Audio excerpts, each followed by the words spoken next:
अस्सलामुअलैकुम नाज़रीन, ईद की ढेरों खुशियाँ आपको बहुत ज़्यादा मुबारक हो। आपको पता है कि सुबह से मुबारकबाद का जो सिलसिला है, मुबारकबाद दोबारा करो। अस्सलामुअलैकुम नाज़रीन, ईद की ढेरों खुशियाँ आपको बहुत ज़्यादा मुबारक हो। जिस तरह के आप जानते हैं कि सुबह से जो मुबारकबाद का सिलसिला है वो जारी है और हमारा जो बहुत ज़बरदस्त सेगमेंट है वो आपकी नज़र में हम करने जा रहे हैं, क्योंकि डॉक्टर अकबर साहब ने हमें ज्वाइन किया है, वो हमारे साथ मौजूद है। और राना साहब को तो आप पिछले सेगमेंट में भी देख चुके हैं। तो राना साहब, डॉक्टर साहब के साथ हम चिट चैट करते हैं, बातचीत करते हैं, ताकि हमारे नाज़रीन है जो वो भी आज का दिन है जो ईद का उसे सेलिब्रेट कर सके। बिल्कुल ऐसे ही डॉक्टर साहब, बहुत ज्यादा मुबारक हो, आज ईद का दिन है, बड़े चुपचाप बैठे, क्या हुआ? नहीं, ईद के दिन तो कोई भी चुपचाप नहीं बैठ सकता। ईद तो हमारी खुशियों का दिन है और ये खुशियाँ अल्लाह ताला सबको हमेशा अच्छे से नसीब करे और सबको मेरी तरफ से भी ईद मुबारक, आपको भी और देखने वालों को भी। डॉक्टर साहब, मैं खैर मुबारक कह लेती हूँ, लेकिन वो ट्रांसमिशन के बाद ईद मुबारक मैं आपसे लूंगी। अभी तो इधर चल रही है, मैं ले भी नहीं सकती। तो राना साहब, डॉक्टर साहब क्या बातचीत करें? डॉक्टर साहब ना पिछले 8-10 दिन से बहुत खुश थे। हाँ डॉक्टर साहब, पूरे 10 दिन आप बहुत ज्यादा खुश रही है, इसकी वजह क्या है ये तो हमें जानना है। एक दिन मैंने पूछा था कि डॉक्टर साहब ईद तो अभी 8 दिन बाद है, तो उन्होंने कहा कि मैं बहुत खुश हूँ, मेरी बेगम साहिबा है ना जो वो इत्काफ पे बैठ गई हैं। तो ये बहुत खुशी की बात है कि किसी के घर में कोई इत्काफ पे बैठ जाए। मुझे पता है क्यों खुशी की बात है, मैंने भी पूछा था जी।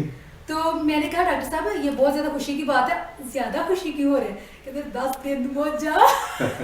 नहीं ये तो अलग बात है, लेकिन ये खुशी होती है कि किसी के घर से किसी ने इतनी बड़ी शहादत हासिल की है कि वो इत्काफ पे बैठे। राणा साहब, आपका भी जिंदगी का बहुत ज्यादा तजुर्बा रहा है। सॉरी मैं बात काट रही हूँ। जब बीवियां मेके चली जाती है तो तब तो इत्काफ पे नहीं बैठी हुई थी आप, तो तब भी बड़ी खुशियां मना रहे थे। नहीं, बिल्कुल नहीं खुशी होती। ये ना एक दिखावे वाली बात होती है कि खुशियां मनाते हैं। देखें, एक दिन के लिए आपकी बेगम चली जाती है तो आप घर में अकेले रह जाते हैं। मैंने खुद ये ज़ाती तजर्बे की बात कर रहा हूँ मैं। आपको यही समझ नहीं आती कि मैंने नाश्ता कैसे करना है। ये वो लोग खुश होते हैं जिनसे उनकी बीवियां बर्तन मंजवाती हैं। वो लोग जिन्होंने उठ के पानी नहीं पिया होता वो बहुत टेंस हो जाते हैं ऐसे माहौल में। अच्छा, बिल्कुल ऐसी बात है। क्योंकि ये सारा रमजान जो गुजरता है, जो लोग रोजे रखते हैं, ये उनकी बीवियों का बहुत बड़ा एहसान होता है। तो आप ये एहसान का बदला दे सकते हैं? नहीं, वो मैं बताती हूँ कैसे। भाई रोजे रखे, सारे रोजे आपके रखवाए, सब कुछ इतना ज्यादा ख्याल रखा, आपको जॉब पे भी भेजा, सारे मामलात किए, तो ईद का दिन आप ऐसा किया करें, सुबह से लेकर शाम तक घर के काम खुद कर लिया करें। देखें, ये ईद है और इस पे मेरे तो माशाल्लाह बच्चियां हैं, वो खुद भी काम निपटा लेती हैं।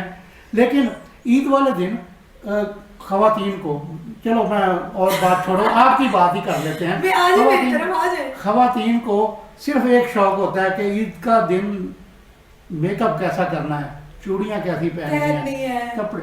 बल्कि मैंने तो ये भी सुना है कुछ लोगों से कि बाद खवातीन की तो ईद ही इसमें गुजर जाती है कि वो आधा दिन ब्यूटी पार्लर में बैठी रहती हैं। डॉक्टर आप राणा साहब, ये आप बात तो बिल्कुल ठीक करें, क्योंकि छोटी ईद है, ये तो है खवातीन और बच्चों की ईद है। तो जाहिर बात है इस ईद पे हम ही सजेंगे, हम ही संवरेंगे और हम ही बहुत ज्यादा खूबसूरत नजर आएंगे। लेकिन डॉक्टर साहब आप चुपचाप ना बैठेंगे। ये कोई बात नहीं कि औरतों के लिए ईद है, ईद जो है मर्दों के साथ ठीक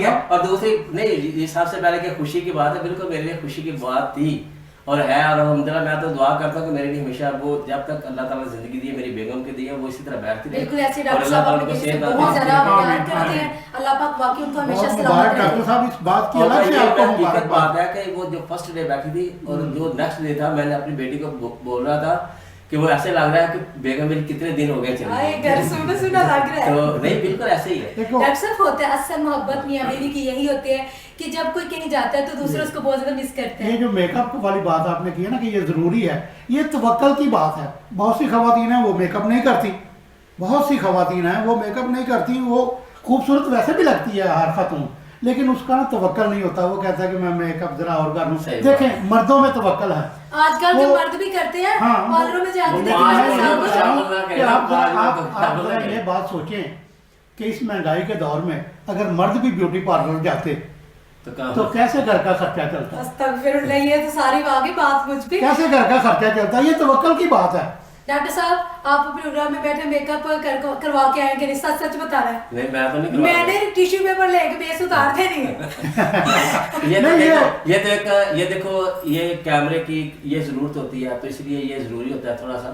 तो ये नहीं है कि 3-3 4-4 घंटे। अभी देखो बाल है, ये औरतें जो है बाल के लिए 20-25 हज़ार रुपया खर्च कर लेती हैं, ठीक है। और जो गरीब आदमी है उनका 1 महीने का राशन है। बिल्कुल ऐसा ही है। तो ये चीजें भी अल्लाह ताला और उनको दे। अच्छा, जब मर्द और खवातीन की बात आती है ना डॉक्टर साहब, इतनी सीरियस हो गए कि 1 महीने का राशन है, ये सारी चीजें ऐसी हैं। नहीं, लेकिन ये बात बिल्कुल बजा है कि खूबसूरत नजर आना हर औरत का, हर लड़की का हक है। वो उसके लिए अपनी काविशें करे। हम ये नहीं कह रहे कि खुदा न खास्ता कि ये मेकअप कराना या ये इस तरह की, लेकिन उसके साथ साथ आप अपनी जिम्मेदारियां जब पूरी बिल्कुल, करेंगे ना, जिम्मेदारी का जब ख्याल- अपनी जिम्मेदारियां पूरी करेंगे तो फिर निज़ाम चलेगा। बिल्कुल ऐसे, क्योंकि खवातीन है जो उनको पूरे घर को मैनेज करना होता मैनेज करना है, होता और पहले पूरे घर को मैनेज करना, उसके बाद अपने आप को भी, क्योंकि जिस तरह आपने बात की है कि अपनी जिम्मेदारियां तो अच्छा, निभानी चाहिए। आज आपने घर में क्या बनाया खसूसी तौर पर ईद के लिए?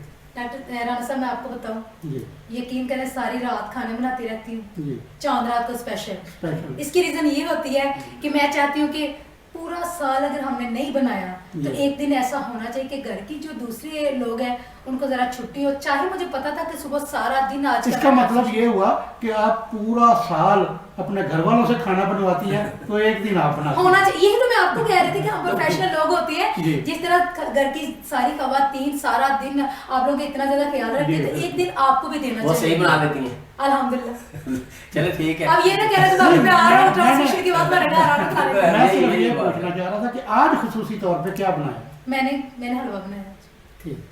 बहुत अरे मुंह में पानी नहीं है। नहीं, मैं तो शुगर का मरीज हूँ। मैं तो हलवा खा ही नहीं सकता, लेकिन चलो हलवा कहने से जरा वो मिठास आ जाती है। मिठास उसमें है। मिठास आ जाती है। मिठास आ जाती और है। ये ईद है आज, तो यही है, ये सिलसिला सारा दिन चलता रहेगा, खाने पीने का भी, रिश्तेदारों से मिलने का भी। बिल्कुल। लेकिन हमें वो बात यही है कि हमें दिल से और खुलूस से हर के साथ इस तरह मिलना है कि ये हम जो हमारा मिलाप है हमेशा के लिए अच्छे से अच्छा रहे।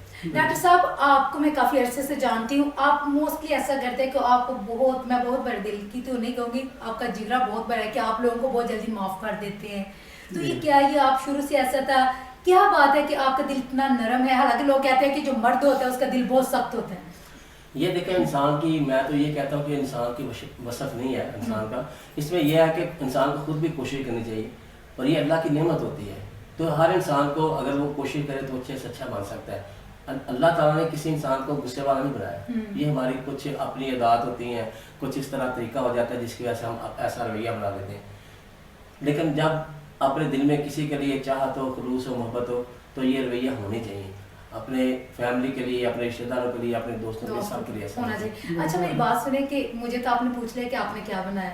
चलिए एक चीज मीठा आपने पूछा, वो मैंने बता दिया कि भी मैंने हलवा बनाया। आप दोनों में से कौन सी अच्छी चीज बना लेते हैं? डॉक्टर साहब, राणा साहब आप भी बताएं ना, कौन सा खाना ऐसा जो आप बहुत अच्छा बना लेते हैं?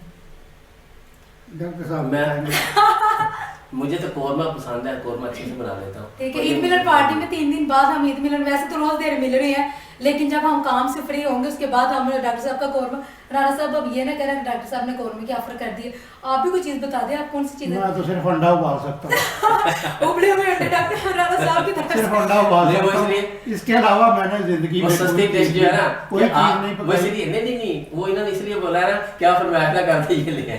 नहीं कौरमा तो मैं बहुत कम खाती, लेकिन अंडे को कोई 2 4 5 में उबले हुए अकेली खा लेती हूँ। 10-15 लोग हैं तो वो तो ज्यादा ही खा सकते बिल्कुल जितने मर्जी खाएं, क्योंकि अंडे तो चाहे 20 हो, 1 दर्जन हो, 2 दर्जन हो, वो पतीली में डाले ऊपर से और ढक डाले, दिया हो। और जितना तो मर्जी ज्यादा स्टीम दे दे। जितना भी हो जाए। तो उसके अलावा कभी मुझे ज़रूरत ही नहीं महसूस हुई कि मैं खाना बनाऊं या कुछ करूं इस तरह का। अपना जो काम बाहर से अपनी ड्यूटी से फारग होकर जब घर आते हैं, पका पका पकाया पकाया तैयार मिल होता जाता है है। तो खा लेते हैं। अल्लाह ने सोनी ज़िंदगी गुजारी है हमने।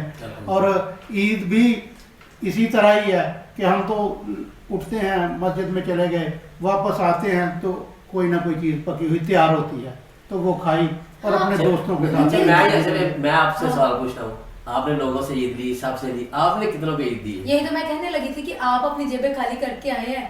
वो हमने तो दे दी है, आप बताएं आपने किन किन को ईद दी है? मैंने तकरीबन 7 से 8 लोगों को दी। कितना 400 रुपया 300 रुपये। भाई देखिए राणा साहब मेरी बात सुने, चाहे वो हम तो- 100 दें, चाहे हम दुआ दें, चाहे हम छोटा सा गिफ्ट दें, ईद तो ईद होती है। बिल्कुल, ये चाहत की कीमत होती है। हाँ। बिल्कुल आपकी बात सही है। असल बात तो ये है कि हमने किसी का ख्याल किया कि नहीं, लेकिन जो ईद किसी ने दी या ले, इस पे तो हम बातचीत करेंगे, लेकिन यहाँ पर वक्त एक छोटी सी कमर्शियल ब्रेक का, हमारे साथ रहेगा, कहीं मत जाइएगा।